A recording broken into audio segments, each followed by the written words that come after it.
6ஆம் வகுப்பு ரிவிஷன். பல்லவ மன்னன் நரசிம்மவர்மன் மற்போரில் சிறந்ததுனால அவரை மாமல்லன்னு கூப்பிட்றோம். அதனால தான் மகாபலிபுரம் பேர் வந்தது. அதை ஞாபகத்தில் வச்சுக்கோங்க. இங்கே பஞ்சபாண்டவர் ரதம் இருக்குது.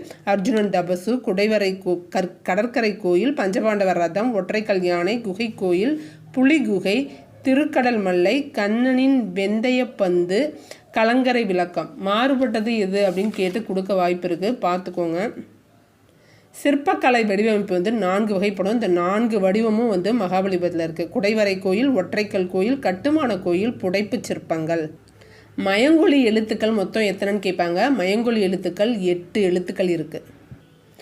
கலைச்சொல் அறிவோம். வெல்கம் நல்வரவு, ஸ்கல்ப்சர் சிற்பங்கள், சிப்ஸ் சில்லுகள், ரெடிமேட் ட்ரெஸ்னா ஆயத்த ஆடை, மேக்கப்னா ஒப்பனை, டிஃபன்னா சிற்றுண்டி. நானிலம் படைத்தவன், கல்லெடுத்து முள்ளெடுத்து காட்டு பெருவழியைங்கிற பாடல் முடியரசன் எழுதுனது. இவரோட இயற்பெயர் துரைராசு.